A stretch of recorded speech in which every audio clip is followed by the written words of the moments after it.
ചില ഭക്ഷണങ്ങളോട് നമുക്കുള്ള കൊതി എത്ര കഷ്ടപ്പെട്ടാലൊന്ന് മാറ്റിയെടുക്കാൻ പാടാണ്. അസാധാരണമായ വിൽ പവർ ഉണ്ടെങ്കിൽ പോലും ചിലപ്പോൾ മറികടക്കാൻ സാധിച്ചു എന്ന് വരില്ല. ഒരു ഉദാഹരണം, ഐസ്ക്രീം. ഞാൻ പലപ്പോഴും കണ്ടിട്ടുണ്ട്, മുതിർന്ന ആൾക്കാരാണെങ്കിൽ പോലും വളരെ വളരെ ആവേശത്തോടെ ഒരു കപ്പ് ഐസ്ക്രീം നുണയുന്നത് നോക്കിയിരിക്കുന്നത് കണ്ടപ്പോൾ നമ്മൾ അന്തപ്പെട്ടു പോകും. ആദ്യമായിട്ടാണ് ഐസ്ക്രീം കഴിക്കും തോന്നിപ്പോവും. നമുക്ക് ചില വസ്തുക്കളോട് അസാധാരണമായ പ്രണയമാണ്, ആവേശമാണ്, അഭിനിവേശമാണ്. എന്തുകൊണ്ട് ഇങ്ങനെ ഉണ്ടാവും? പലർക്കും അറിയാം, ഇത്തരത്തിലുള്ള പല ഭക്ഷ്യവസ്തുക്കളും നമ്മുടെ ആരോഗ്യത്തിനുണ്ടാക്കുന്നത് വളരെയധികം അപകടങ്ങളാണ്. ഒരു പക്ഷേ എന്തുകൊണ്ട് നമുക്ക് ഇത്തരത്തിലുള്ള ഒരു ക്രേവിങ്, ഒരു കൊതി ഉണ്ടാകുന്നു? അതിൻ്റെ പുറകിലുള്ളൊരു ബയോളജിക്കൽ റീസൺ എന്താണ്? അതിൻ്റെ പുറകിലുള്ള ഒരു ന്യൂട്രീഷണൽ റീസൺ എന്താണ്?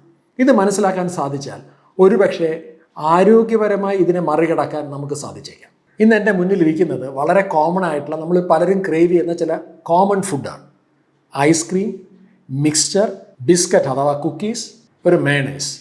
നമുക്ക് എങ്ങനെ ഇതിനെ ഹെൽത്തി ആയിട്ട് ഒന്ന് സ്വിച്ച് ചെയ്യാം?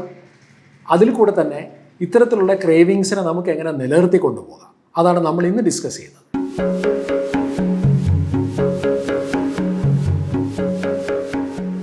മനുഷ്യൻ്റെ ചരിത്രം പരിശോധിച്ച് കഴിഞ്ഞാൽ 10,000-കണക്കിന് വർഷം അവൻ്റെ ജീവിതത്തിൽ ഒരു ദിവസം ഏറ്റവും കൂടുതൽ സമയം ചെലവഴിച്ചത് എന്തിനാണെന്നറിയോ? ഭക്ഷണം കണ്ടുപിടിക്കാനാണ്. അതായത് ഭക്ഷണത്തിൽ കൂടെ കിട്ടുന്ന പോഷകങ്ങളും അതിൽ കൂടെ കിട്ടുന്ന ഊർജ്ജവും കാലറിക്കും വേണ്ടിയാണ് മനുഷ്യൻ ഏറ്റവും കൂടുതൽ സമയം ചെലവഴിച്ചത്. അതായത് നമ്മളുടെയൊക്കെ തന്നെ ജീൻസിൽ കാലറിയോടും പോഷകത്തോടും അത്രത്തിൽ മാത്രം ഒരു അഭിനിവേശമുണ്ട്. ഇപ്പോൾ ഉദാഹരണം പറഞ്ഞാൽ ഏറ്റവും നല്ല രീതിയിൽ എളുപ്പത്തിൽ വളരെയധികം അളവിൽ കാലറി കിട്ടുന്ന പോഷകങ്ങൾ ഏതാണ്? ഒന്ന് ഷുഗർ, മറ്റൊന്ന് ഫാറ്റ്. ഷുഗറും ഫാറ്റും അടിസ്ഥാനപരമായി നമ്മൾക്ക് തരുന്ന ഒരു തരം ഒരു കാലറി സാറ്റിസ്ഫാക്ഷൻ ഉണ്ട്. അത് വളരെ ഹൈ ആണ്.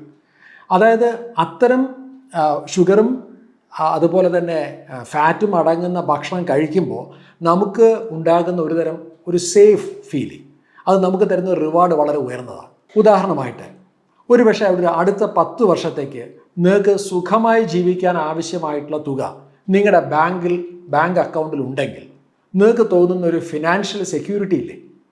ഏകദേശം അതിന് സമാനമായിട്ടുള്ള ഒരു ബയോളജിക്കൽ സെക്യൂരിറ്റിയാണ് ഈ പറഞ്ഞ പോഷകങ്ങളും ഭക്ഷണങ്ങളും നമുക്ക് തരുന്നത്. അപ്പോൾ ഫാറ്റും അതുപോലെ തന്നെ ഷുഗറി ഫുഡുകളും നമ്മളെ സംബന്ധിച്ച് ഒരു അതിജീവനത്തിന് വേണ്ടിയിട്ടുള്ള ഒരു അടിസ്ഥാന പോഷകങ്ങളാണ് നമ്മുടെ ഒരു ആവശ്യമാണ്. കാരണം അതിനു വേണ്ടിയാണ് നമ്മൾ വർഷങ്ങളോളം ചിലവഴിച്ചത്. മാത്രമല്ല, ഈ ഷുഗറും ഫാറ്റും കൂടെ ചേരുമ്പോൾ ഉണ്ടാകുന്ന ഒരു കൈൻഡ് ഓഫ് ഡോപ്പമിൻ റിലീസുണ്ട്. അതൊരു അസാധാരണമായ രീതിയിൽ നമുക്ക് തരുന്നൊരു പ്ലഷറുണ്ട്. ഇത് രണ്ടും കൂടെ ചേരുമ്പോൾ അടിസ്ഥാനപരമായി മനുഷ്യൻ ഭക്ഷണത്തിന് വേണ്ടി അതിജീവനത്തിന് വേണ്ടി ഭക്ഷണത്തിന് വേണ്ടി അവൻ അന്വേഷിച്ചിറങ്ങുമ്പോൾ ഈ ഒരു ഇൻസ്റ്റിൻറ്റ് ഇല്ലെങ്കിൽ എങ്ങനെ അവന് ജീവിക്കാൻ പറ്റും? അപ്പോൾ അങ്ങനെ നോക്കിക്കഴിഞ്ഞാൽ ഷുഗറും ഫാറ്റും നമ്മളുടെ സർവൈവലിന് വേണ്ടിയുള്ള ന്യൂട്രിയൻ്റ് അല്ലേ. അതുപോലെ മറ്റൊന്നാണ് സോൾട്ടി ഫുഡ്സ്. കാരണം സോൾട്ട് എന്ന് പറയുന്നത് വർഷങ്ങളോളം അത്ര എളുപ്പം കിട്ടാവുന്ന ഒന്നല്ല. കുറച്ച് റെയർ ആയിട്ടുള്ള എന്നാൽ വളരെ എസെൻഷ്യൽ ആയിട്ടുള്ള ചില ന്യൂട്രിയൻസ് ആണ്. കാരണം നമ്മളുടെ നാഡീ ഞരമ്പുകൾക്ക്, അതുപോലെ തന്നെ നമ്മുടെ ഹൃദയത്തിന്, പേശികൾക്ക്, തലച്ചോറിനൊക്കെ പ്രവർത്തിക്കാൻ എസെൻഷ്യൽ ആയിട്ടുള്ള ചില സ്പെസിഫിക് ആയിട്ടുള്ള മിനറൽസ് കിട്ടുന്നത് സോൾട്ടിൽ നിന്നാണ്. അപ്പോൾ സോൾട്ടിനോട് നമുക്കൊരു ക്രേവിംഗ് ഉണ്ട്. അപ്പോൾ ഷുഗറിനോട്, ഫാറ്റിനോട്, സോൾട്ടിനോട് ഇതിനൊക്കെ തന്നെ അടിസ്ഥാനപരമായി ഒരു അതിജീവനത്തിന് വേണ്ടിയിട്ടുള്ള, സർവൈവലിന് വേണ്ടിയിട്ടുള്ള ഒരു ഇൻസ്റ്റിങ്സ്, ഒരു വാസന നമ്മുടെ ഉള്ളിലുണ്ട്. നിർഭാഗ്യവശാൽ ഈ വാസനയെ മനോഹരമായി ചൂഷണം ചെയ്യുന്ന ഒരവസ്ഥയിലാണ് ഇന്നത്തെ നമ്മളുടെ ഈ അൾട്രാ പ്രോസസ്ഡ് ഫുഡ് ഇൻഡസ്ട്രി കൊണ്ട് എത്തി നിൽക്കുന്നത്. കാരണം എത്ര വർഷം കഴിഞ്ഞാലും മനുഷ്യന് ഇതിനോട് ഇൻസ്റ്റിങ്ക്റ്റ് ഉണ്ടാവും. നമുക്ക് ഇവിടെ വേണ്ടത് എന്താണ്? അല്ലെങ്കിൽ ഞാനിപ്പോൾ സംസാരിക്കാൻ പോകുന്നത് ഇത്തരത്തിലുള്ള വാസനകളെ നിലനിർത്തിക്കൊണ്ട്, എന്നാൽ നേരത്തെ പറഞ്ഞ പോഷകങ്ങളെ ആരോഗ്യപരമായ രീതിയിൽ നമ്മുടെ ശരീരത്തിന് സമ്മാനിക്കുന്ന ചില ഭക്ഷണ സബ്സ്റ്റിറ്റ്യൂട്ടുകൾ കണ്ടെത്തിയാൽ മാത്രം പോരെ. അതാണ് ഒരുപക്ഷെ ഈ വാസനകൾക്ക് എതിർത്ത് തോൽപ്പിക്കുന്നതിനേക്കാളും നല്ലത്. വാസനയോടൊപ്പം സഞ്ചരിക്കുന്നതിന് ഏറ്റവും സ്മാർട്ടായിട്ടൊരു അപ്രോച്ച് അത് തന്നെയാണ്. ഡെസേർട്ട്സുകളിലെ എല്ലാ കാലത്തെയും രാജാവ് ഒരു സംശയം വേണ്ട ഐസ്ക്രീം തന്നെയാണ്. ഐസ്ക്രീം എന്നുള്ള പേര് വരാൻ കാരണം പാലിലെ ക്രീമാണെങ്കിൽ പോലും ഇന്ന് വിൽക്കപ്പെടുന്ന പല ഐസ്ക്രീമുകളിലും പാലില്ല എന്നുള്ളതാണ്. ഇനി അഥവാ പാൽ കൊണ്ടുണ്ടാക്കുന്ന ഐസ്ക്രീം ആണെങ്കിൽ പോലും ഇപ്പോൾ എൻ്റെ മുമ്പിലിരിക്കുന്ന വളരെ പോപ്പുലർ ആയിട്ടുള്ള ഐസ്ക്രീം ബ്രാൻഡാണ്. ഇതിനകത്ത് ഏറ്റവും കൂടുതലുള്ളത് പാലിൽ നിന്നുള്ള ലാക്ടോസാണ്. അതുകൊണ്ട് പലപ്പോഴും ലാക്ടോസ് ഇൻടോളറൻസ് പലർക്കും ഉണ്ടെന്ന് അറിയില്ല. അതുകൊണ്ട് തന്നെ പലപ്പോഴും ഐസ്ക്രീം കഴിക്കുമ്പോൾ വേദനയോടുകൂടിയാണെങ്കിൽ നമുക്കുണ്ടാക്കുന്ന ഡൈജസ്റ്റ് ഇഷ്യൂസ് മറ്റൊന്ന്. പിന്നെ ഇത് വളരെ ഉയർന്ന കാലറിയാണ്. ഉയർന്ന കാലറി ഏകദേശം ഒരു 100 മില്ലി ഐസ്ക്രീമിൽ നിന്ന് ഏകദേശം 250ഓളം കാലറിയാണ് ഒരു കപ്പ് 100 മില്ലി ഐസ്ക്രീം സംഭാവന ചെയ്യുന്നത്. ഇത് കൂടാതെ ഇതിനകത്ത് ഫാറ്റിൻ്റെ സോഴ്സായിട്ട് ആഡ് ചെയ്യുന്നത് വെജിറ്റബിൾ ഓയിൽസാണ്. വെജിറ്റബിൾ ഓയിൽസ് അതിനകത്ത് ഉയർന്ന അളവിൽ ഒമേഗ 6 പോലുള്ളതാണ്, ഫാറ്റി ആസിഡ്സ് ഉള്ളത്, പലപ്പോഴും ഇൻഫ്ലമേറ്ററിയാണ്. അത്തരത്തിൽ ഉയർന്ന കാലറിയും ലാക്ടോസും വെജിറ്റബിൾ ഓയിലും അടങ്ങുന്ന ഒന്നാണ് നമ്മളുടെ ഫേവററ്റ് ആയിട്ടുള്ള ഐസ്ക്രീം. നമുക്കിതിനെ വളരെ ഈസി ആയിട്ട് വളരെ ഹെൽത്തി ആയിട്ട് സബ്സ്റ്റിറ്റ്യൂട്ട് ചെയ്യാവുന്ന വീട്ടിലുണ്ടാക്കാവുന്ന ഒന്നാണ് ഇത്. ഇതിനകത്ത് പാലില്ല, അതുകൊണ്ട് തന്നെ നമുക്ക് വേണമെങ്കിൽ ഇതിനെ നൈസ് ക്രീം എന്ന് വിളിക്കാം. ഇതിനകത്ത് ആകപ്പാടെ ഉള്ളത് രണ്ട് ഇൻഗ്രീഡിയൻ്റ് ആണ്. നമുക്ക് ഓവർനൈറ്റ് ഫ്രീസ് ചെയ്ത ബനാന, നമ്മൾ സാധാരണ കിട്ടുന്ന പച്ചപ്പഴം, റോബസ്റ്റ് ആണെങ്കിൽ നല്ലത്, അത് ഫ്രീസ് ചെയ്തെടുക്കുക. അതൊന്ന് ബ്ലെൻഡ് ചെയ്യാൻ വേണ്ടി കുറച്ച് ആൽമണ്ട് മിൽക്ക് വേണമെങ്കിൽ ആഡ് ചെയ്യാം. ഒരു ടേസ്റ്റിന് വേണ്ടിയിട്ട് ഈതർ നമുക്ക് വാനില എസൻസോ അല്ലെങ്കിൽ കൊക്കോ പൗഡർ ആഡ് ചെയ്യാം. അത് കഴിഞ്ഞാൽ നമ്മുടെ ക്രീം റെഡി. നമുക്ക് അതിൻ്റെ ടോപ്പിംഗ്സ് ആയിട്ട് വേണമെങ്കിൽ കുറച്ച് നട്ട്സോ അല്ലെങ്കിൽ ഫ്രോസൺ ബെറീസോ ഒക്കെ ആഡ് ചെയ്യാം. This can perfectly substitute the so called unhealthy ice creams. Normal ice cream നമ്മൾ കമ്പയർ ചെയ്ത് നോക്കുമ്പോൾ ഇതിനകത്ത് ഏറ്റവും വലിയ ബെനിഫിറ്റ്, ഇതിനകത്ത് അൺഹെൽത്തി ആയിട്ടുള്ള ഫാറ്റ് തീരെയില്ല. കാലറി നോക്കിക്കഴിഞ്ഞാൽ 100 ml ഈ പറയുന്ന നൈസ് ക്രീമിൻ്റെ ടോട്ടൽ കാലറി 100 ml 100 കാലറീസ് മാത്രമേ ഉള്ളൂ. മാത്രമല്ല പഴത്തിൽ നിന്ന് കിട്ടുന്ന എസെൻഷ്യൽ ആയിട്ടുള്ള nutrients plus small amount of fibre. ഈ അടുത്ത കാലത്ത് നമ്മുടെ ഭക്ഷണക്രമത്തിൽ ഏറ്റവും കൂടുതൽ കടന്നു കയറിയിട്ടുള്ള ഒന്ന് മയോണൈസാണ്. നമ്മൾ പലരും ഇതുമൂലം ബന്ധപ്പെട്ടിട്ടുള്ള നിരവധി ഇഷ്യൂസ് കേൾക്കാറുണ്ട്. ഇതിൻ്റെ പ്രധാനപ്പെട്ട കാരണം ഇതിൽ ഉപയോഗിക്കുന്നത് മുട്ടയും പലതരത്തിലുള്ള വെജിറ്റബിൾ ഓയിൽസുമാണ്.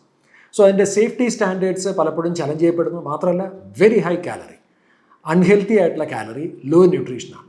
നമുക്ക് ഈസി ആയിട്ട് സബ്സ്റ്റിറ്റ്യൂട്ട് ചെയ്യാൻ പറ്റുന്ന വീട്ടിലുണ്ടാക്കുന്ന ഒന്നാണ് ഒരു ഹോം മെയ്ഡ് ആയിട്ടുള്ള മയോണൈസ്. ഇതിനകത്ത് സിമ്പിൾ ഇൻഗ്രീഡിയൻസ് ആണ് പനീർ, അതുപോലെ കുറച്ച് കാഷ്യൂസ് പ്ലസ് കുറച്ച് ഒലിവ് ഓയിൽ. ഇതെല്ലാം കൂടെ ബ്ലെൻഡ് ചെയ്താൽ നമുക്ക് വീട്ടിൽ തന്നെ മയോണൈസ് ഉണ്ടാക്കാൻ സാധിക്കും. ഇന്നത്തെ നമ്മുടെ ഒരു ഭക്ഷണ രീതിക്ക് അനുസരിച്ച് ഡിപ്പായിട്ടോ സ്പ്രെഡായിട്ടോ ഷവർമയിലോ ഒക്കെ നമുക്ക് ഉപയോഗിക്കാൻ കഴിയുന്ന വളരെ ഹെൽത്തി ആയിട്ടുള്ള ഒരു പ്രോട്ടീൻ മയോണൈസാണ് നമുക്ക് വീട്ടിലുണ്ടാക്കാൻ കഴിയുന്ന ഈ ഒരു ഇൻഗ്രീഡിയൻറ്റ് ബേസ്ഡ് ആയിട്ടുള്ള ഒന്ന്. രണ്ട് ഭക്ഷണങ്ങളുടെ ഇടവേളകളിൽ ഉണ്ടാകുന്ന ചെറിയ വിശപ്പിനെ ഹാൻഡിൽ ചെയ്യാനായിട്ട് നമ്മൾ ഏറ്റവും കൂടുതൽ ഉപയോഗിക്കുന്ന ഒന്നാണല്ലോ ബിസ്ക്കറ്റ്സ് അഥവാ കുക്കീസ്. സാധാരണ നമുക്ക് ഇഷ്ടംപോലെ കുക്കീസ് ബ്രാൻഡ് അവൈലബിൾ ആണ്. പക്ഷേ ഏതിൻ്റെ ഇൻഗ്രീഡിയൻസ് ഏറെക്കുറെ ഒന്ന് തന്നെയാണ്. ഇതിനകത്ത് ഏറ്റവും കൂടുതലുള്ളത് റിഫൈൻഡ് ആയിട്ടുള്ള ഫ്ലവേഴ്സ്, അതായത് നോർമലി ഉപയോഗിക്കുന്നത് മൈദയുടെ പൊടിയാണ്. പിന്നെ അതിൻ്റെ കൂടെ തന്നെ ഹൈഡ്രജനേറ്റഡ് ഓയിൽസ്, ഷുഗർ, പേരെടുത്ത് പറയാൻ പോലും പറ്റാത്ത രീതിയിലുള്ള സങ്കീർണമായിട്ടുള്ള രാസചേരുവകളാണ് പല ബിസ്ക്കറ്റിലുള്ളത്. നമുക്കിതിനെ വളരെ ഹെൽത്തി ആയിട്ട് കുറച്ച് എഫർട്ട് ഇട്ടാൽ വീട്ടിലുണ്ടാക്കാൻ കഴിയുന്ന ഒരു ഹോം മെയ്ഡ് കുക്കീസാണിത്.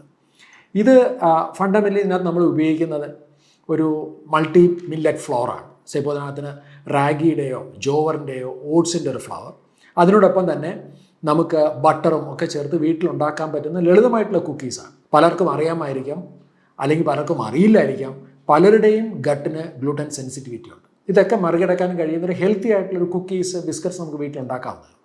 ഞാനിപ്പോൾ സംസാരിച്ചതുപോലെ നിങ്ങളുടെ എക്സ്പീരിയൻസിൽ നിങ്ങൾക്ക് ഹോം മെയ്ഡ് ആയിട്ടുള്ള ഇത്തരത്തിലുള്ള ഓൾട്ടർനേറ്റീവ്സ് ഉണ്ടെങ്കിൽ ദയവായിട്ടൊന്ന് കമൻറ്റ് ബോക്സിൽ ഷെയർ ചെയ്യാം. നമ്മളുടെ ജീവിതത്തിൽ നിന്ന് ഒരിക്കലും ഒഴിഞ്ഞു പോകാതെ എപ്പോഴും കൂടെ നിൽക്കുന്ന ഒന്നാണല്ലോ മിക്സ്ചർ. നമ്മുടെയൊക്കെ ചെറുപ്പകാലത്തെ ഓർമ്മിപ്പിക്കുന്ന ഒന്നാണ് മിക്സ്ചറുകൾ. നിങ്ങൾക്ക് പലർക്കും നിങ്ങളുടെയൊക്കെ വീടിനടുത്തുള്ള ഏതെങ്കിലും ഇഷ്ടമുള്ള ബേക്കറികളുടെ ഇഷ്ടമുള്ള മിക്സ്ചറുകൾ ഇപ്പോഴും നിങ്ങളുടെ പഴയ കാലത്തോട് നിങ്ങളെ കൂട്ടിക്കൊണ്ടു പോകാറുണ്ട്. ഇത് നമുക്ക് കൺവെൻഷണലായിട്ട് കിട്ടുന്ന മിക്സ്ചറാണ്. ഇതറിയാം, ഇതെല്ലാം ഉണ്ടാക്കുന്ന വെജിറ്റബിൾ ഓയിൽസിലും ഇതിനൊക്കെ പലപ്പോഴും ഉപയോഗിക്കുന്ന പല ഇൻഗ്രീഡിയൻസും അൺഹെൽത്തിയാണെന്ന് നമുക്കറിയാം. മാത്രമല്ല ഇതിനകത്ത് എന്ത് പോഷകമാണ് ഉള്ളതെന്ന് കണ്ടുപിടിക്കാൻ വളരെ ബുദ്ധിമുട്ടാണ്. നമുക്ക് വീട്ടിൽ നമ്മളുടെ ഇത്തരത്തിലുള്ള ആവശ്യങ്ങൾക്ക് വേണ്ടി കുറിക്കാൻ ഉപയോഗിക്കാൻ സാധിക്കുന്ന ഒരു ഹോം മെയ്ഡ് മിക്സ്ചറാണിത്. ഇതിനകത്ത് നമ്മൾ ഉപയോഗിക്കുന്നത് പലതരത്തിലുള്ള നട്ട്സുകൾ. അത് കാഷ്നട്ട് ആവാം, പീനട്ട് ആവാം, പിസ്ത ആവാം, ആൽമണ്ട്സ് ആവാം. ഇതെല്ലാം ഒന്ന് ചോപ്പ് ചെയ്തതിന് ശേഷം നമുക്ക് ബട്ടറിലൊന്ന് റോസ്റ്റ് ചെയ്തെടുക്കാം. അതോടൊപ്പം തന്നെ മിക്സറാക്കി മാറ്റുന്ന ഇതിനെ നമുക്ക് ഉണ്ടാക്കാൻ സാധിക്കുന്നത് ബേസൺ ഫ്ലോറിലാണ്. കടലമാവിൽ വീട്ടിൽ തന്നെ നമുക്ക് ഇടിയപ്പത്തിൻ്റെ അച്ചു കൊണ്ട് നമുക്ക് ഉണ്ടാക്കിയെടുക്കാൻ സാധിക്കും. വേണമെങ്കിൽ മാസത്തിൽ 1-2 തവണ ഇത്തരത്തിലുള്ള മിക്സ്ചറുകൾ നമുക്ക് അത്യാവശ്യം ഒന്ന് ബൾക്കായിട്ട് ഉണ്ടാക്കി നമുക്ക് സേവ് ചെയ്ത് വെക്കാവുന്നേ ഉള്ളൂ. ഇതിനകത്ത് നമ്മൾ ഉപയോഗിക്കുന്ന എല്ലാം ഹെൽത്തി ഇൻഗ്രീഡിയൻസ് ആണ്. ഇത്തരത്തിലുള്ള ഫ്രൈഡ് ഐറ്റംസ് നമ്മുടെ വീട്ടിലുണ്ടാക്കുമ്പോൾ ഒരുപക്ഷെ വില്ലനായിട്ട് കടന്നു വരാൻ സാധ്യതയുള്ളത് എണ്ണയിലുള്ള ഡീപ്പ് ഫ്രൈയിങ് ആണ്. ഈ അടുത്ത കാലത്ത് ഈ ഒരു പ്രശ്നത്തെ പരിഹരിക്കാനായിട്ട് നമ്മളുടെ അടുക്കളയിലോട്ട് കടന്നു വന്ന ഏറ്റവും മനോഹരമായിട്ടുള്ള ഇൻ്റർവെൻഷൻസ് ഒന്നാണ് എയർ ഫ്രയർ. എയർ ഫ്രയർ എൻ്റെ ഏറ്റവും വലിയ അഡ്വാൻറ്റേജ്, നമ്മൾ എണ്ണയിൽ മുക്കി പൊരിക്കുന്നില്ല. കാരണം ഒരു പ്രീ സെറ്റ് ചെയ്തൊരു ടെമ്പറേച്ചറിലോട്ട് നമ്മൾ നമ്മുടെ ഫുഡിനെ എയർ ഫ്രൈ ചെയ്ത് എടുക്കുകയാണ് ചെയ്യുന്നത്. അതുകൊണ്ടുള്ള ഗുണം ഒരു 70 മുതൽ 80% വരെ കലോറി നമുക്ക് കുറയ്ക്കാൻ സാധിക്കും. കാരണം ഇവിടെ എണ്ണ കൊണ്ടല്ല നമ്മൾ കുക്ക് ചെയ്യുന്നത്. മാത്രമല്ല അത് സീറോ ഓയിൽ കുക്കിംഗ് അല്ല. ഡെഫിനറ്റ്ലി അതിൻ്റെ ക്രിസ്പിനെസ്സും ടേസ്റ്റും മെയിൻറ്റെയിൻ ചെയ്യാനായിട്ട് ഈതർ നമ്മൾ എണ്ണ ഒന്ന് ബ്രഷ് ചെയ്യുകയോ അല്ലെങ്കിൽ എണ്ണ ഒന്ന് സ്പ്രേ ചെയ്തിട്ട് നമുക്ക് എന്തും എയർ ഫ്രയറിൽ ഉണ്ടാക്കിയെടുക്കാൻ സാധിക്കും. മാത്രമല്ല അമിതമായ ചൂടിൽ സാധാരണ ഹെൽത്തി ആയിട്ടുള്ള എണ്ണകൾ പോലും സംഭവിക്കുന്ന ഏറ്റവും വലിയ മാറ്റം അത് ട്രാൻസ് ഫാറ്റായിട്ട് മാറുന്നു എന്നുള്ളതാണ്. And trans fat is extremely inflammatory. പലതരത്തിലുള്ള ഇൻഫ്ലമേറ്ററി റിയാക്ഷൻസിൻ്റെ ഒരു തുടക്കം ഇത്തരത്തിലുള്ള ഡീപ്ലി ഫ്രൈഡ് ആയിട്ടുള്ള ഫുഡ് പാർട്ടിക്കിൾസ് എന്നാണ്. ഒരുപക്ഷെ നമ്മൾ അറിയുന്നുണ്ടാവില്ല അതിനകത്ത് ഇത്തരത്തിലുള്ളൊരു ട്രാൻസ് ഫാറ്റ് അടങ്ങുന്നുള്ളത്. ഇതിനെ പൂർണ്ണമായിട്ട് നമുക്ക് ഒഴിവാക്കാൻ കഴിയുന്ന നല്ലൊരു ടെക്നോളജി ഇൻ്റർവെൻഷൻ ആണ് എയർ ഫ്രൈ എന്ന് പറയുന്നത്. അപ്പോൾ എയർ ഫ്രയറും കൂടി ജുഡീഷ്യസ് ആയിട്ട് ഇത്തരത്തിലുള്ള നമ്മുടെ സ്നാക്ക് ഐറ്റംസ് ഉണ്ടാക്കാൻ ഉപയോഗിക്കാൻ സാധിക്കുകയാണെന്നുണ്ടെങ്കിൽ അതിനെ മറികടക്കാൻ നമുക്ക് വളരെ എളുപ്പമാണ്. അതുകൊണ്ട് തന്നെ നമ്മുടെ ജീൻസിലുള്ള കാലത്തോളം മനുഷ്യന് മധുരത്തിനോടും കൊഴുപ്പിനോടും അതോടൊപ്പം സോൾട്ടി ആയിട്ടുള്ള ഫുഡിനോടുമുള്ള അഭിനിവേശം ഒരിക്കലും നമുക്ക് മറികടക്കാൻ കഴിയില്ല. ചോദ്യം ഇത്ര മാത്രമേ ഉള്ളൂ, നമ്മളുടെ ജനറ്റിക് ആയിട്ടുള്ള സർവൈവൽ റിക്വയർമെൻറ്റ് മീറ്റ് ചെയ്യുന്നത് എങ്ങനെ ഹെൽത്തി ആക്കാം, അല്ലെങ്കിൽ നമ്മൾ എങ്ങനെ ഹെൽത്തി ആയിരുന്നോ അതുപോലെ എങ്ങനെ നമുക്ക് തിരിച്ചു കൊണ്ടുപോകാം എന്നുള്ള മാത്രമേ ചോദ്യമുള്ളൂ.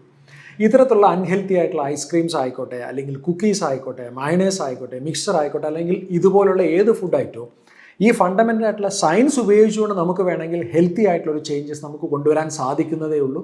അതോടൊപ്പം തന്നെ എനിക്കും നിങ്ങൾക്കുമുള്ള ഇത്തരത്തിലുള്ള ഭക്ഷണം കൊണ്ടുള്ള മിതമായ പ്രേമം നിലനിർത്തി കൊണ്ടുപോകാൻ നമുക്ക് കഴിയും.